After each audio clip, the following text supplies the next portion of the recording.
Top 5 Best Infantry Weapons of World War II. Number 5. The Luger Po8.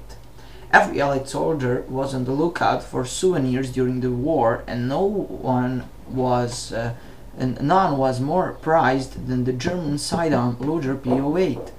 It may seem a little strange to describe a lethal weapon as beautiful, but the Luger Po8 was truly a work of art and remains among weapon collectors the most sought after World War II firearm.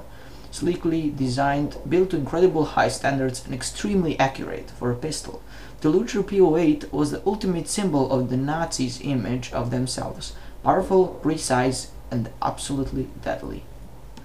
Number 4. The Khabar combat knife.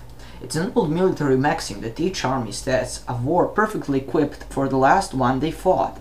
For American soldiers, nowhere was this truer than in the service knives. The long trench knives they had, which were perfectly suited for the bloody trench battles of World War I, weren't going to cut it in vastly different conditions of World War II.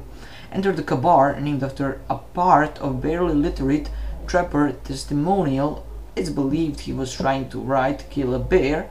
The Khabar quickly became much loved by every branch of the service that used it.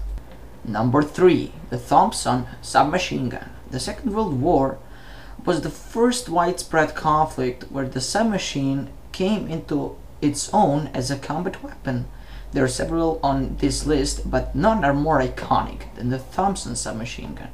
After first achieving notoriety in the Irish Civil War and in the heads of prohibition gangsters and law enforcement, the Thompson was adopted by the US Army just before the start of the war. Despite its weight and over 10 lbs, it was heftier than most submachine guns. It was a very popular weapon for scouts, non-commissioned officers, commandos, and paratroopers, who all valued its stopping power and rate of fire. Number 2.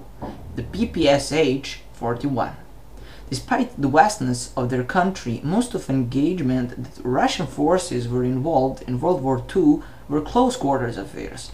From the Winter War with Finland to the defense of Stalingrad, Soviet troops were much more likely to meet their enemies at closer ranges than those their Mosin-Nagant bolt-action rifles were designed for. The Russians needed high rates of fire at short distances, not accuracy of power. Enter the PPSH-41, a wonder of mass production. The PPSH-41 was simple to manufacture. At the height of the war, Russian factories were producing 3,000 per day, and simply to use. At number 1, the M1 Garand. At the beginning of the war, nearly every infantryman in every major army was armed with a bolt-action rifle. They were accurate and reliable, but they required that after every shot, the soldier manually remove the spent shell casing and reload the weapon by manipulating a bolt. This was fine for sniping and other long-distance engagements, but significantly limited each individual's rate of fire. Wanting to increase their soldiers' ability to fire as many bullets at the enemy as possible, the US Army brought into service one of the most famous rifles of all time, the M1 Garand. Patton called it the greatest battle implement ever devised, and it often lived up to that high praise.